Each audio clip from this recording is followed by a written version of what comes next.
প্রকৃতিতে এখন যেমনিভাবে ফসল ফলের সিজন চলছে, ঠিক সেইভাবে জিলহজ মাস শুরু হওয়ার সাথে সাথে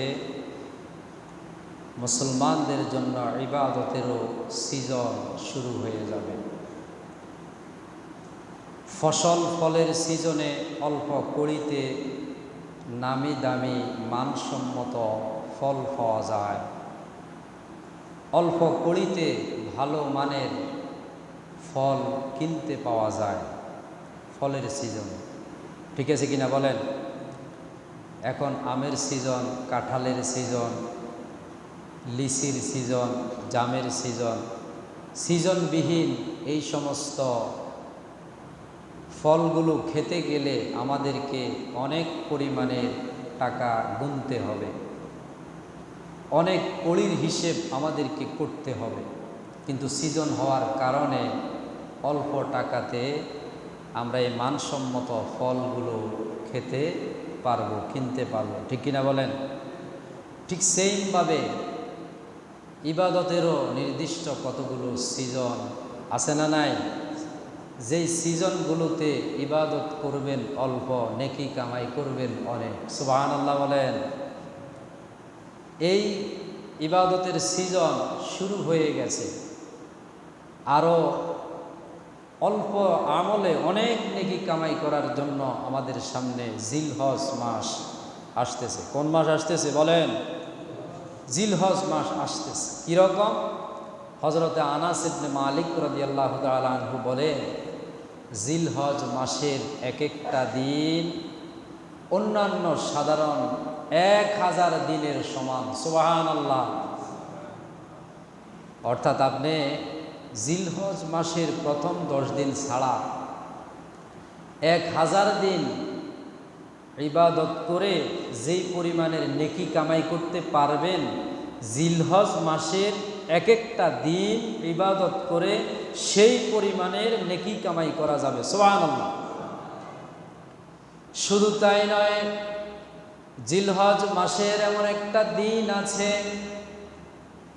যেই দিন সম্পর্কে হযরতে আনাস বলেছেন, এই দিন যদি কেউ নেকের কাজ করতে পারে, ইবাদত করতে পারে, তাহলে অন্যান্য 10,000 দিনের সমান। সুবহানাল্লাহ। একদিন কয় হাজার দিনের সমান? জিলহজ মাসের 9 তারিখ ইয়াউমে আরাফা, আরাফার দিন, পুরো দিনটাই নেকির একটা মেলা, নেকির একটা আমেজ, নেকির একটা বন্যা বয়ে যাবে পুরো দিনটা। এই জন্য ইবাদতের এই সিজনকে কাজে লাগানোর জন্য চেষ্টা করতে হবে, কি হবে না? অল্প না বেশি? অনেক বেশি কাজে লাগাতে হবে। এই যে জিলহজ মাসের প্রথম 10 দিনের গুরুত্ব সম্পর্কে আল্লাহ তাআলা নিজেই আলোচনা করেছেন। ইসলামী শরীয়তে এই 10 দিনের আকাশচুম্বী মর্যাদা রয়েছে। আকাশচুম্বী মর্যাদা। সম্মানিত বন্ধুগণ, এই 10 দিনের গুরুত্ব সম্পর্কে আল্লাহ তাআলা বলেন সূরা ফাজরে, বলেন ওয়াল ফাজরি ওয়া লায়ালিন আশরি ওয়াশ-শাফঈ ওয়াল ওয়াতরি। আল্লাহ বললেন ওয়াল ফাজরি, শপথ, কসম ফজরের, ওয়া লায়ালিন আশরি, শপথ 10 রাত্রির, ওয়াশ-শাফঈ ওয়াল ওয়াতরি, শপথ জোড়ের, শপথ বিজোড়ের। মুহাদ্দিসিগণ বলেন এখানে যে আল্লাহ ওয়াল ফাজরি, ফজরের শপথ করেছেন, এই ফজর দ্বারা ঈদুল আযহার দিন, কোরবানির দিনকে বোঝানো হয়েছে। সুবহানাল্লাহ গণ। অন্যান্য মুফাসসিরিনগণ বলেন এই ফজর বলতে জিলহজ মাসের প্রথম 10 দিনের প্রত্যেকটা দিনের ফজরের কসম কাড়া হয়েছে। সুবহানাল্লাহ। তাহলে গুরুত্ব অল্প না বেশি? আল্লাহু আকবার। ওয়া লায়ালিন আশরি, শপথ 10 রাত্রির। মুফাসসিরিনগণ বলেছেন, ইবনে কাসির সহ, ইবনে কুরতুবী মারিফুল কোরআন সহ অন্যান্য তাফসীর গ্রন্থে বলা হয়েছে এই 10 রাত্রি মানে জিলহজ মাসের প্রথম 10 দিনের কথা বলা হয়েছে। সুবহানাল্লাহ। ওয়াশ-শাফঈ ওয়াল ওয়াতরি, শপথ জোড়ের, শপথ বিজোড়ের। জিলহজ মাসের প্রথম 10 দিনের মধ্যে জোড় আছে 5টা। কয়টা জোড়? 2, 4, 6, 8, 10। জোড় কয়টা? আবার বিজোড় কয়টা? 5টা। 1, 3, 5, 7, 9। এই প্রত্যেকটা জোড় এবং বিজোড়ের কসম কাড়া হয়েছে গুরুত্ব বোঝানোর জন্য। সুবহানাল্লাহ। কম গুরুত্ব অল্প না বেশি? অনেক বেশি। আল্লাহ রাব্বুল আলামিন স্পেসিফিকলি এই 10 দিন আল্লাহকে বেশি বেশি করে স্মরণ করার জন্য বলেছেন। আল্লাহ তাআলা বলেন, আল্লাহ রাব্বুল আলামিন এই 10 দিন সম্পর্কে বলেন, ওয়ায়াযকুরুসমাল্লাহি ফি আইয়ামিন মা'লুমাত। সবাই বলেন আল্লাহু আকবার। 22 নম্বর সূরা, সূরা হজের 28 নম্বর আয়াতে বললেন আল্লাহ তাআলা, তোমরা এই 10 দিন বেশি বেশি করে আল্লাহর জিকির করো, আল্লাহকে স্মরণ করো। সুবহানাল্লাহ। কোন ওয়ায়াযকুরুসমাল্লাহি ফি আইয়ামিন মা'লুমাত, এই নির্দিষ্ট এই দিনগুলোতে তোমরা বেশি বেশি করে আল্লাহকে স্মরণ করো, আল্লাহকে জিকির করো। এই নির্দিষ্ট দিন বলতে জিলহজ মাসের প্রথম 10 দিনকে বোঝানো হয়েছে। সুবহানাল্লাহ। আসছে না জোরে? তাহলে গুরুত্ব আছে কিনা এই 10 দিনের? সাহাবায়ে কিরাম, তাবে তাবেঈন, সলফে সালেহিন, আইম্মায়ে মুস্তাকিমগণ বলেন, একটা বছরের মধ্যে দশক আছে 36টা। দশক কয়টা? এক বছরের দশক কয়টা? 36টা। এই 36টা দশকের মধ্যে প্রত্যেকটা দশকের গুরুত্ব আল্লাহর কাছে আছে। কোনো না কোনো পয়েন্টে গুরুত্ব আছে, মর্যাদা আছে, তাৎপর্য আছে। তবে এই 36টা দশকের মধ্যে মর্যাদার উপরেও আরও মর্যাদা, শ্রেষ্ঠত্বের উপরেও আরও শ্রেষ্ঠত্ব আছে 3টা দশকের। কয়টা? 3টা দশকের গুরুত্ব। একটা দশক হলো মুহররম মাসের প্রথম 10 দিন, মুহররমের প্রথম 10 দিন। আরেকটা দশক হলো গুরুত্বের উপরেও আরো গুরুত্ব, রমজান মাসের শেষ দশক। সুবহানাল্লাহ। আরেকটা দশক হলো জিলহজ মাসের প্রথম দশক। সুবহানাল্লাহ। কোন এই 3টা দশকের গুরুত্ব, মর্যাদা, মর্যাদার উপরেও আরো মর্যাদা। সুবহানাল্লাহ। এরপরে এই দশকের মধ্যে এমন একটা দিন আছে যেই দিন আল্লাহ রাব্বুল আলামিন ইসলাম নামক ঘরকে পরিপূর্ণ করেছেন। সুবহানাল্লাহ। যেই দিন কোরআনের সর্বশেষ আয়াত অবতীর্ণ হয়ে ওহীর সিলসিলাকে খতম করে দেওয়া হয়েছে, এমন একটা দিন আছে যেই দিন ইসলামকে পরিপূর্ণ বলে ঘোষণা দেওয়া হয়েছে। সুবহানাল্লাহ। সেই দিনটা হলো জিলহজ মাসের 9 তারিখ। সুবহানাল্লাহ। কোন এবং ইসলামের সবচাইতে বড় ফরজ, ফরজে আইন, একটি ইবাদত যেটা সারা জীবনে মানুষের উপরে একবার ফরজ হয়, সে হজের মতো ফরজটা এই দিনেই করা হয়। সুবহানাল্লাহ। এই জন্য এই দিন সম্পর্কে আল্লাহ বললেন, আল ইয়াউমা আকমালতু লাকুম দীনাকুম ওয়া আতমামতু আলাইকুম নি'মাতি ওয়া রাদিতু লাকুমুল ইসলাম দীনা। আল্লাহু আকবার বলেন। আজকে তোমাদের জন্য তোমাদের দিনকে পরিপূর্ণ করে দেওয়া হয়েছে। দিন তথা জীবন ব্যবস্থা হিসাবে ইসলাম ছাড়া আর কোনো মতাদর্শ, আর কোনো মত পথ তোমাদের তালাশ করার কোনো প্রয়োজন নাই। দিন তথা জীবন ব্যবস্থা পরিচালনার জন্য একটা ঘর নির্দিষ্ট করা হয়েছে, সেই ঘরকে কমপ্লিট করে দেওয়া হয়েছে। সেই ঘরের নাম হচ্ছে ইসলাম। সুবহানাল্লাহ। দিন তথা জীবন ব্যবস্থা পরিচালনার জন্য তোমার আর কোনো মত পথ, আর কোনো মানুষের তন্ত্র মন্ত্র মানুষের মতবাদ তালাশ করার কোনো দরকার নাই। কার্ল মার্কসের মত তালাশ করার কোনো প্রয়োজন নাই, লেনিনের মত তালাশ করার কোনো দরকার নাই, ম্যাকিয়াভেলি আগস্ট কোতের মত তালাশ করার দরকার নাই। নিউটন তোমাদেরকে আর আইন দিতে পারবে না, নিউটনের আইন নেওয়ার দরকার নাই। তোমাদের একমাত্র কেবলমাত্র এই দিন তথা ইসলাম জীবন ব্যবস্থাকে ইসলামের মধ্যে পরিপূর্ণ করে দেওয়া হয়েছে। সুবহানাল্লাহ। আর কোনো দিনের দরকার আসেনি।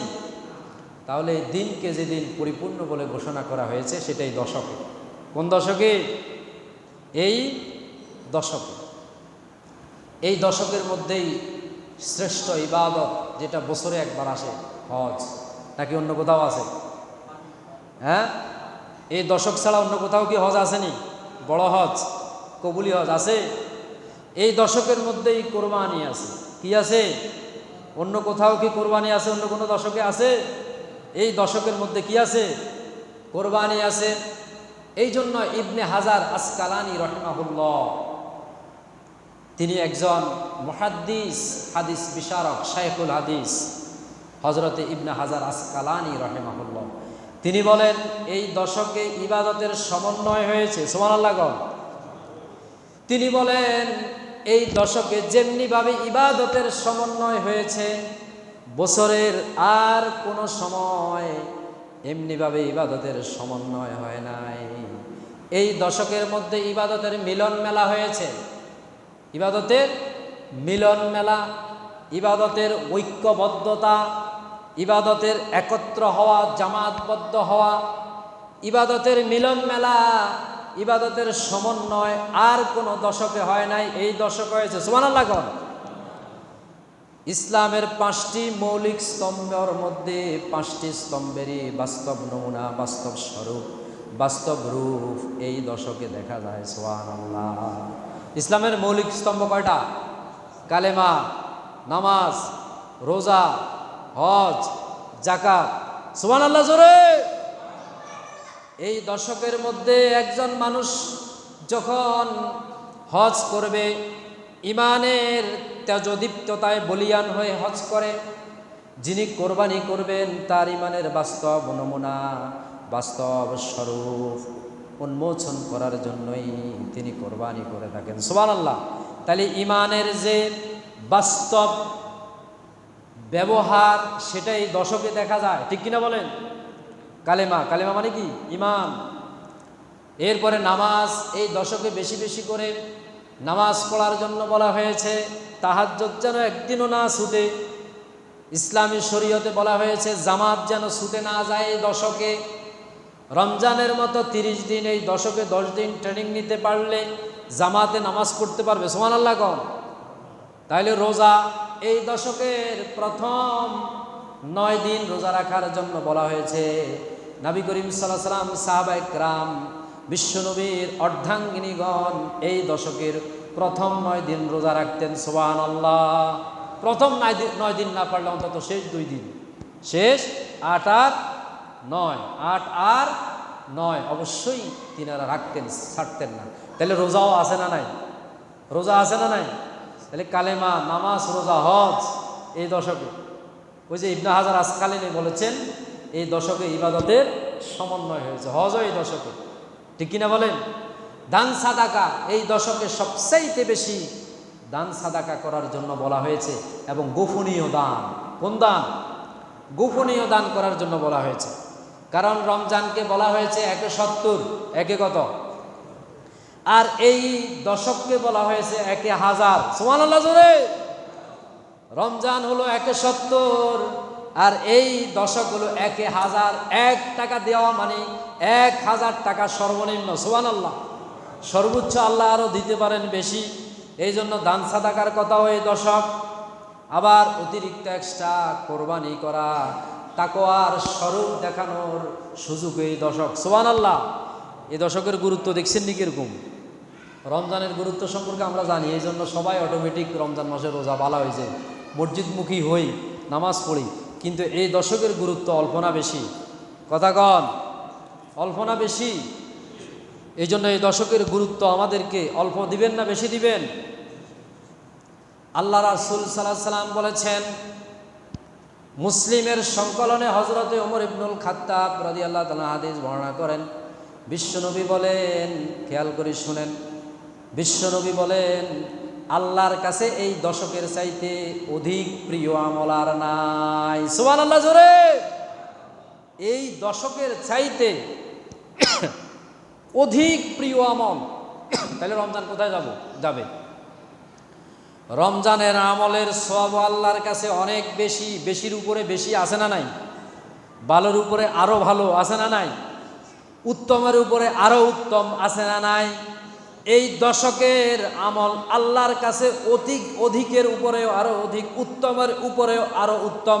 বিশ্বনবী বললেন, এই দশকের আমলের চাইতে উত্তম আমল আল্লাহর কাছে আর নাই। সুবহানাল্লাহ, আল্লাহু আকবার। কত মারাত্মক কথা বিশ্বনবী বলতেছেন। মুসলিমের সংকলনে হযরতে ওমর ইবনুল খাত্তাব হাদিস বর্ণনা করেছেন।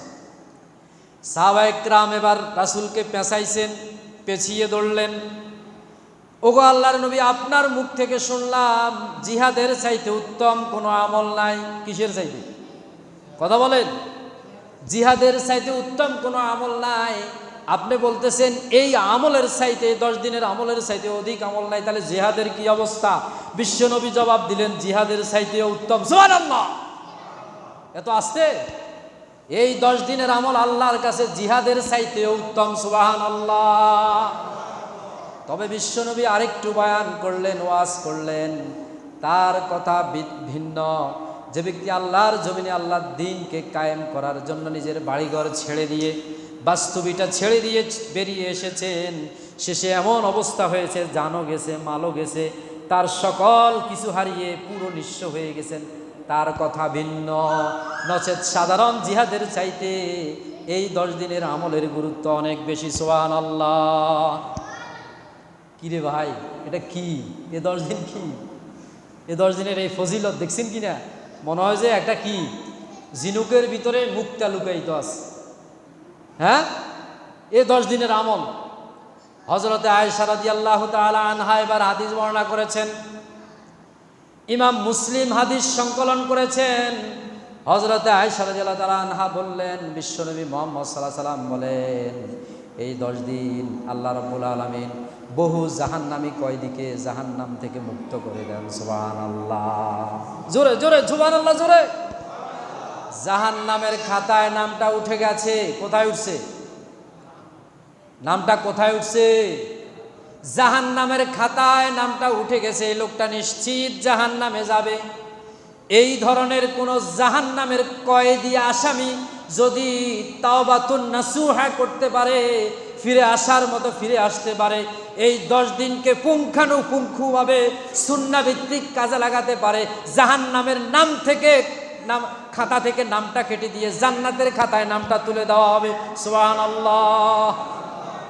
তাও হাদিস বর্ণনা করছে কে? রাবীকে আয়েশা রাদিয়াল্লাহু তাআলা আনহা। আর হাদিস সংকলন করেছেন ইমাম মুসলিম রাহিমাহুল্লাহ। আল্লাহু আকবার।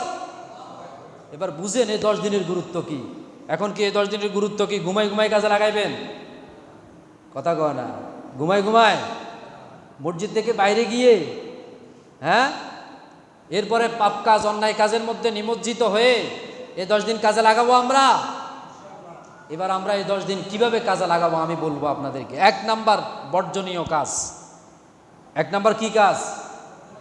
আগে বাদ দিতে হবে, কারণ আমরা করতে রাজি, বাদ দিতে রাজি নয়। আমরা হইলাম করার মুসলমান,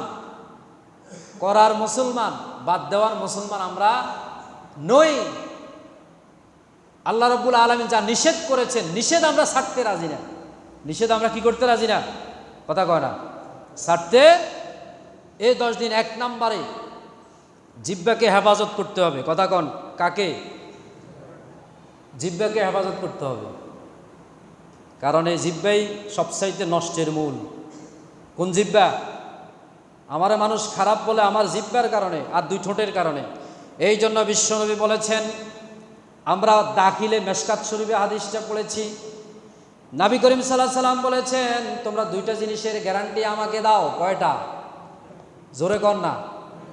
কয়টা জিনিসের গ্যারান্টি?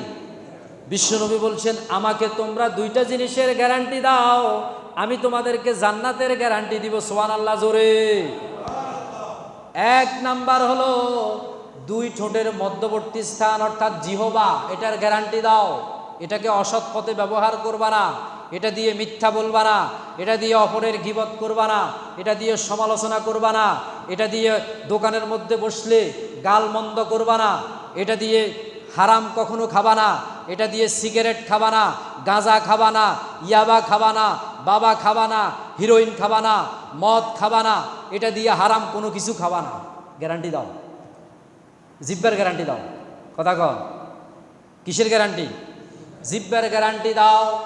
এই জন্য হযরতে ওমর ইবনুল খাত্তাব এইভাবে করে আঙ্গুল দিতেন জিব্বার দিকে, এইভাবে দিতেন, বলতেন এই দুটো ঠোঁট, এই দুটো ঠোঁট, এই দুটো ঠোঁট আমাকে আমাকে সবচাইতে নিকৃষ্টতম পাত্রে পরিণত করেছে। নাউজুবিল্লাহ। আজকে আমি যদি মানুষের কাছে খারাপ হই, নিকৃষ্টতম পাত্র হই, আল্লাহর কাছে যদি পাপী হই, আর অন্য কিছু নেই, দুইটা ঠোঁটের কারণে, এই দুইটা ঠোঁটের কারণে। কথা বলেন ঠিক কিনা? কি মজা সুদের টাকা খাইতে, ঘুষের টাকা খাইতে, দুর্নীতির টাকা খাইতে, কি মজা আরেকজনের ফজরের মাছ চুরি করে খাইতে। কথা কয় না, কথা বলে না। আরেকজনের ফজরের মাছ বউ শয়তান জিজ্ঞাসা করে না, বেলে কোত্থেকে আনছো তুই মাছ গুণ ধরি, এমন অল্প হানির ভিতরে তোমলাই জিয়ান মাছ, তেলাপিয়া মাছ কত না আছে। কথা কয় না। আরেকজনের ফজরের মাছ ন, এই জিব্বা আগে কি হেফাজত করতে হইব? কথা বলেন, কি হেফাজত করা লাগবে? জিহবা আর দুই ঠোঁট। বিশ্বনবী বলছে এটার গ্যারান্টি দাও, জান্নাতের গ্যারান্টি আমার। সুবহানাল্লাহ। আপনারা কি গ্যারান্টি দিতে পারবেন নি? আরেকটা জিনিস হলো দুই রানের মধ্যবর্তী স্থান, লজ্জাস্থান। এই লজ্জাস্থানের কারণেই মানুষ পাপের কাজ করে, গুনাহের কাছে জেনার কাজ করে, লজ্জাস্থানের কারণে। কথা কন ঠিক কিনা? লজ্জাস্থানের কারণে। এই জন্য বিশ্বনবী বলেছেন দুই ঠোঁটের গ্যারান্টি দাও, দুই রানের মধ্যবর্তী স্থান লজ্জাস্থানের গ্যারান্টি দাও, তোমার জান্নাতের গ্যারান্টি আমার। সুবহানাল্লাহ। আপনারা কি এই দুইটার গ্যারান্টি দিতে পারবেন নি? ওরে কথা কন, হাইতো না রে, হাইতো না, ডরা ইয়ে এক ডরা। এই দুইটার গ্যারান্টি দেওয়া যাবে না। তাহলে আপনি জান্নাতে কিভাবে যাবেন? এই জন্য এই 10 দিন প্র্যাকটিস করবেন, এই দুইটাকে হেফাজত করতে হবে। দুই রানের মধ্যবর্তী স্থান লজ্জাস্থান, আর ঠোঁটের মধ্যবর্তী স্থান জিহবা। পারবেন তো ইনশাআল্লাহ? আর এই জিহ্বা দিয়ে মিথ্যা কথা বলবো না, গীবত করবো না, সমালোচনা করবো না, গালমন্দ করবো না। দুইজন একসাথে দাঁড়াইছে, গালি ছাড়া হেতার মুখে কথাই নেই। হলনার হুত, তলনার হুত, তৈশ্যার হুত, মুশ্যার হুত, বলে কি বলে না? বলে কি বলে না? মুহূর্তের ভিতরে তোমার আমল নামায় জেনার গুনাহ লেখা হচ্ছে, কবিরা গুনার আমল নামা লেখা হচ্ছে। কারণ আল্লাহ তাআলা বলছেন ওয়াল্লাযীনা হুম আনিল লাগবি মুরিদুন। মুমিন হচ্ছেন তিনি সকল ধরনের বেহুদা, ফাহেসা, অতিরিক্ত অপ্রয়োজনীয় মিথ্যা কথা, গীবত থেকে, পরের সমালোচনা থেকে নিজের মুখকে হেফাজত করে। সুবহানাল্লাহ। মুমিন কখনো বেহুদা কথা, ফাহেসা কথা, অপ্রয়োজনীয় কথা বলতে পারে না। কথা কি বোঝা গেছে কিনা? আর যারা দাঁড়ি ছাঁচেন, এই 10 দিন দাঁড়ি ছাঁচিয়েন না, অনেক নেকি। ভাই কি কইলাম, রমজান 71, এটা 1000। কি কথা ঠিক আছে কিনা? যারা দাঁড়ি ছাঁচেন, দাঁড়ি ছাঁচবেন না। এই 10 দিনের দাঁড়ির মধ্যে আর খুর লাগাবেন না। এরপরে এই 10 দিন আমাদের আরও যে বর্জনীয় কাজ, সেটা হলো সকল ধরনের, সব ধরনের অন্যায় কাজ, পাপাচার থেকে নিজেদেরকে সেভ করা। সব ধরনের অন্যায় কোনটা, পাপ কোনটা, আপনার বিবেক আপনাকে বলে দিবে, আপনার ব্রেন আপনাকে বলবে কোনটা অন্যায় আর কোনটা খারাপ। কথা বলেন ঠিক কিনা? কে বলে দিবে? আপনার মন আপনাকে বলবে, আপনার বিবেক আপনাকে বলবে কোনটা অন্যায়, কোনটা খারাপ, কোনটা পাপের কাজ, কোনটা গুনাহের কাজ। এই বিবেকের কাছে এই জন্য সর্বপ্রথম প্রশ্ন করা হবে। বিবেক যেটা খারাপ বলবে সেটা থেকে এই 10 দিন নিজেকে সেভ করবেন। রাজি আছেন তো ইনশাআল্লাহ? কথা বলেন, রাজি আছেন তো সবাই ইনশাআল্লাহ? আর যারা কোরবানি করবেন, গত জুমাতেও বলেছি, আজকেও বলে দিচ্ছি, তারা আজকেই হলো 29 তারিখ, যদি এখনো কেউ না কেটে থাকেন কেটে ফেলবেন। মাথার চুল কাটার দরকার, কেটে ফেলবেন। যারা কোরবানি নিয়ত করেছেন তারা, আর অন্য কেউ না। ফ্যামিলিতে যিনি যার পক্ষ থেকে কোরবানি দেওয়া হবে শুধু তিনি। চুল কাটার দরকার হলে আজকে চুল কাটে ফেলতে হবে। শেভ করার দরকার হলে, মানে দাঁড়ের মধ্যে সাইজ করার দরকার হলে আজকে সাইজ করবেন। শেভ করা তো জায়েজ নাই, আসেনি? কথা কন আসেনি? দাঁড়িয়ে নিয়ে আলোচনা আমি বলছি পরে করুন, এটা এখন আমার আলোচনার বিষয় না। এরপরে হাত পায়ের নখ কাটার দরকার হলে কেটে ফেলবেন। আরও শরীরের অবাঞ্ছিত কোনো পশম, কোনো লোম যদি কাটার প্রয়োজন হয় আজকেই কেটে ফেলতে হবে। যারা কোরবানি করবেন তারা, সবাই না। এরপরে বিনা প্রয়োজনে শরীরের মরা পশমও তোলা, যিনি কোরবানি করবেন তোলা জায়েজ নাই। মরা পশম আমরা অনেক সময় খুঁড়ি না, মরা পশম খুঁড়ি না, এই মরা পশমটাও খুঁড়তে নিষেধ করেছেন, আবু দাউদ শরীফে এসেছে। কথা বোঝা গেছে কিনা? এই 10 দিন এই বর্জনীয় কাজগুলো বর্জন করবেন। আর করণীয় আমল কি? এই 10 দিন করণীয় আমল আমি সংক্ষেপে বলবো, আপনারা সবাই খেয়াল করবেন। 1, অধিক পরিমাণের তাকবীর বলবেন। কি বলবেন? তাকবীর। কথা বলেন কি? কনসেপ্ট ক্লিয়ার করেন। আমরা জানি যে শুধুমাত্র আইয়ামে তাশরিফে তাকবীর, ঠিক আছে। আইয়ামে তাশরিক অর্থাৎ জিলহজ মাসের 9, 10, 11, 12, 13 এই 5 দিন তাকবীর দেওয়া ওয়াজিব। বলেন এই 5 দিন তাকবীর দেওয়া কি? সবাই বলেন তাকবীর দেওয়া কি? সবার জন্য, সকল মুসলমানের জন্য। পুরুষরা তাকবীর দিবে জোরে, মহিলারা তাকবীর দিবে আস্তে। আর 10 দিন তাকবীর দেওয়া সুন্নত। সুবহানাল্লাহ জোরে। নবী করিম সাল্লাল্লাহু আলাইহি সাল্লাম 10 দিন তাকবীর দিতেন। ওনার সাহাবারা 10 দিন তাকবীর দিতেন। হাদিস শরীফে এসেছে হযরতে আবু হুরায়রা সহ অন্যান্য সাহাবারা বাড়ি থেকে বাজারে জোরে জোরে তাকবীর দিতে দিতে যেতেন। ওনাদের তাকবীর শুনে অন্যান্য মানুষেরাও তাকবীর দিত। সুবহানাল্লাহ। কয় দিন? 10 দিন। 10 দিন তাকবীর দেওয়া কি? সুন্নত। আর 5 দিন তাকবীর দেওয়া কি? ওয়াজিব। আল্লাহু আকবার, আল্লাহু আকবার, লা ইলাহা ইল্লাল্লাহু, আল্লাহু আকবার, আল্লাহু আকবার, ওয়ালিল্লাহিল হামদ। কি আমলটা করা যাবে না 10 দিন? অধিক পরিমাণের কি? তাকবীর দিবেন। অধিক পরিমাণের কি? তাকবীর দিবেন। যাদের সামর্থ্য আছে, সুযোগ আছে, 9 দিনই রোজা রাখবেন। 9 দিন কি রাখবেন? কথা কও না। রোজা রাখবেন যাদের সুযোগ আছে। 9 দিন না পারলে শেষ 2 দিন 8 তারিখ আর 9 তারিখ অবশ্যই রোজা রাখবেন। 3 নাম্বার আমল এই 10 দিনের, আউয়াল ওয়াক্তে নামাজ মহিলারা বাড়িতে বাসায় আদায় করবে, মসজিদে এসে আদায় করবে। কোথায় এসে আদায় করবে? জামাতের সাথে। কোথায় বলেন? এই 10 দিন, এই 10 দিনের মতো এত উত্তম আমল আল্লাহর কাছে আর নাই। ঘোষণা নবী করিম সাল্লাল্লাহু আলাইহি ওয়াসাল্লাম। সুবহানাল্লাহ। জিহাদের চাইতেও উত্তম। এই জন্য রমজান মাসে যেরকম আমরা এখানে দেখছি 3 কাতার 4 কাতার পর্যন্ত আসরে হয়েছে, জোহরে হয়েছে, রমজান মাসে হয়েছে না? হয়েছে কিনা? ঠিক সেম ভাবে এই 10 দিনও গুরুত্ব দিবেন। পুরুষেরা জামাতের সাথে তাকবীরে উলার সাথে মসজিদে এসে 10 দিন নামাজ পড়বেন। রাজি আছেননি সবাই? কারণ হইতে পারে, আমি জানি না, আল্লাহ জানে, আপনার নামটা জাহান্নামের খাতায় উঠে গেছে। আপনার নামটা জাহান্নামের খাতায় উঠে গেছে। আপনার নামটা জাহান্নামের খাতায় উঠে গেছে। এই 10 দিনের নেক আমল, এই দিনের 10 দিনের তাওবা আপনার নামটা জাহান্নামের খাতা থেকে কেটে দিয়ে জান্নাতের খাতায় তুলে দেওয়া হবে। সুবহানাল্লাহ। এই জন্য তাকবীরের সাথে, তাকবীরে উলার সাথে পিছনের ফ্যানটা অফ করে দেন। আমাদের ইয়া চলতেছে আইপিএস, কারেন্ট নাই। ওই ফ্যানটা অফ করে দেন, আইপিএস চলতেছে, কারেন্ট নাই, অনেকক্ষণ পর্যন্ত চলতেছে। এই জন্য তাকবীরে উলার সাথে নামাজ জামাতের সাথে। পারবেন তো ইনশাআল্লাহ? 4 নম্বরে, 4 নম্বরে এই 10 দিনের আমল। 4র্থ নাম্বার, রবিউল ভাই দিয়ে খেয়াল করেন।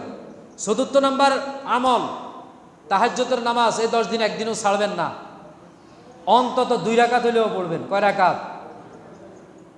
এখন বলবেন যে হুজুর ঘুমাইলে তো খবর থাকে না। আমাদের মা বোনরাও নিশ্চয়ই শুনতেছে, মা বোনদেরকেও বলি, যদি আপনার সম্ভাবনা এরকম থাকে যে ঘুমাইলে উঠতে পারবেন না, এশার নামাজের পরে তাহাজ্জুদের নিয়তে 2 রাকাত পড়ে ফেলবেন। কবুল করার মালিক কে? এশার নামাজের পরে, তাহাজ্জুদের পরে, তাহাজ্জুদের 2 রাকাত নিয়ত করে কি বা 4 রাকাত নিয়ত করে পড়ে যাবেন। আল্লাহ হয়তো এটা তাহাজ্জুদের সওয়াব দিয়েও দিতে পারেন। আর নাইলে শেষ রাতে উঠে পড়বেন। 5 নম্বরে এরশাক, স্বাস্থ্য, সালাতুদ দুহা তথা স্বাস্থ্যের নামাজ, বেশি বেশি করে নফল নামাজ এই 10 দিন ছাড়বেন না। 6 নম্বরে সামর্থ্য অনুযায়ী এই 10 দিন গোপনে দান করবেন। কিভাবে দান হইব? গোপনে। কিভাবে দান হইব? গোপনে, গোপনে দান করবেন। আর নিজের যথাসম্ভব নফল নামাজ, সুন্নত, জোহরের আগে 4 রাকাত সুন্নত আমরা পড়তে চাই না অনেকে। কথা ঠিক কিনা? এই যে মনে করেন আসসালামু আলাইকুম কই জুমার নামাজের সালাম ফিরাইলেই, বাদাল জুমা সুন্নতে মুআক্কাদা, যেটা ছাড়লে গুনাহ হবে, যেটার গুরুত্ব এত বেশি, বিশ্বনবী বলেছেন মসজিদে পড়লে 4 রাকাত আর বাসায় পড়লে 2 রাকাত। মসজিদে পড়লে কয় রাকাত? 4 রাকাত। বাসায় পড়লে তাহলে গুরুত্ব কত বেশি, কিন্তু আমরা সালাম ফিরানোর সাথে সাথে জুমার দিন সবাই চলে যায়। এই জন্য এই 10 দিন সুন্নত না, ফরজ নামাজের আগে পরে সুন্নত, আগে পরে নফল পড়ার জন্য চেষ্টা করব। রাজি আছেন তো ইনশাআল্লাহ? 8 নম্বরে এই 10 দিন বেশি বেশি কোরআন তেলাওয়াত হবে। 8 নম্বরে কি বলছি? এই 10 দিন বেশি বেশি কোরআন তেলাওয়াত হবে। কমপক্ষে 1 খতম হলেও কোরআন তেলাওয়াত হবে। কয় খতম? 1 খতম হলেও কোরআন তেলাওয়াত এই 10 দিনের মধ্যে দেওয়ার জন্য চেষ্টা করবেন। অনবরত জিকির, ইস্তেগফার, তাসবিহ, তাহলিল, আস্তাগফিরুল্লাহ, আস্তাগফিরুল্লাহ আল্লাযী লা ইলাহা ইল্লা হুয়াল হাইয়ুল কাইয়্যুম ওয়া আতুবু ইলাইহি, লা হাওলা ওয়ালা কুওয়াতা ইল্লা বিল্লাহিল আলিয়্যিল আযীম, সুবহানাল্লাহ, আলহামদুলিল্লাহ, ওয়ালা ইলাহা ইল্লাল্লাহু আল্লাহু আকবার। এরপরে তাকবীর, এভাবে তাসবিহ, তাহলিল, দোয়া মাসনুন বেশি বেশি করে পড়বেন। অধিক পরিমাণের তাওবা করবেন, যেহেতু আয়েশা বলেছেন, আয়েশা থেকে হাদিস বর্ণিত, বিশ্বের অনেক জাহান্নামীকে মাফ করে দেওয়া হয়। এর জন্য বেশি বেশি করে তাওবা ইস্তেগফার করবেন। আর 12 নম্বর হচ্ছে সূরা বাকারার শেষ 2 আয়াত বেশি বেশি পড়ার জন্য চেষ্টা করবেন, অন্তত ঘুমাতে যাওয়ার আগ পর্যন্ত। ঘুমাতে যাওয়ার আগে শেষ 2 আয়াত, আমানার রাসূলু বিমা উনজিলা ইলাইহি মির রাব্বিহি ওয়াল মুমিনুন কুল্লুন আমানা বিল্লাহি ওয়া মালাইকাতিহি ওয়া কুতুবিহি ওয়া রাসূলিহি, এই আয়াতগুলো সূরা বাকারার শেষ 2 আয়াত তেলাওয়াত করার জন্য চেষ্টা করবেন। সবাই রাজি আছেন তো ইনশাআল্লাহ? আর এই যে পশু কিনবেন, পশু কেনার সময় প্রধানত বড় ধরনের 4টা সমস্যা দেখবেন। কয়টা? সবাই বলেন। তিরমিজি এবং নাসাই শরীফের হাদিস, হযরতে বারা ইবনে আযিব রাদিয়াল্লাহু তাআলা হাদিস বর্ণিত, বিশ্বনবী বলেছেন, আল আওরাউল বাইয়িনু আওরুহা, পশু অন্ধ কিনা এটা দেখবেন। ওয়াল মারিদাতুল বাইয়িনু মারদুহা, পশু অসুস্থ কিনা এটা দেখবেন। ওয়াল আরজাউল বাইয়িনু দালউহা, পশু পঙ্গু কিনা এটা দেখবেন। এরপরে ওয়াল কাসিরাতুল্লাতি লা তানকি, পশুর কোনো অঙ্গ ভাঙা কিনা এটা দেখবেন। যদি কোনো পশু অন্ধ হয়, অন্ধ স্পষ্ট হয়, কোনো পশুর রোগ স্পষ্ট হয়, পঙ্গুত্ব স্পষ্ট হয়, অঙ্গ ভাঙা হয়, এই পশু দিয়ে কোরবানি হবে না। এরপরে আরো পশুর হাটে গেলে দেখবেন লেজ কাটা কিনা, কান কাটা কিনা, শিং ভাঙা কিনা। শিং উঠে নাই এক জিনিস, আর শিং ভাঙা আরেক জিনিস। কথা বোঝা গেছে কিনা? লেজ কাটা কিনা, খুরের মধ্যে কোনো রোগ আছে কিনা, পশু খুঁড়িয়ে হাঁটে কিনা, এই জিনিসগুলো অবশ্যই আপনারা দেখবেন। এই জন্য ত্রুটিপূর্ণ পশু দিয়ে কোরবানি হবে না, কোরবানি দিতে হবে ত্রুটিমুক্ত পশু দিয়ে। আর যদি কোরবানির হাটের দিন বৃষ্টি হয়, হাটের মধ্যে কাদা হয়, অনেকে গোঁসমারি ঢুকে, কোরবানির পশু কিনা সুন্নত। পশু কিনাটা কি? মাঠে গিয়ে পশু কিনা সুন্নত, কোরবানি দেওয়া কি ওয়াজিব। আর আপনার গোঁস যে মারছেন, এই যে আপনার ফরজটা ঢেকে রাখা ফরজ। অনেকে গোঁসমারি পশুর হাতে ঢুকবে, এরপরে পশুর হাতে ঢুকার পরে তার আসরের নামাজ শেষ, জোহরের নামাজ শেষ। এরকম আছে না নাই? আছে না নাই? কথা বলেন। এদিকে খেয়াল রাখতে হবে। খবরদার, ওয়াজিবের জন্য ফরজ কখনো তরক করা যাবে না। আপনার গুনাহ তো, কোরবানি তো কবুল হবেই না, বরং কবিরা গুনাহ হবে। এইভাবে করে এই 10 দিনকে কাজে লাগানোর তৌফিক দান করুন আল্লাহ আমাদের সবাইকে, আমিন। আর আল্লাহ তাআলা সর্বপ্রথম আমাকে, এরপর আমাদের সবাইকে আমল করার তৌফিক দান করুন।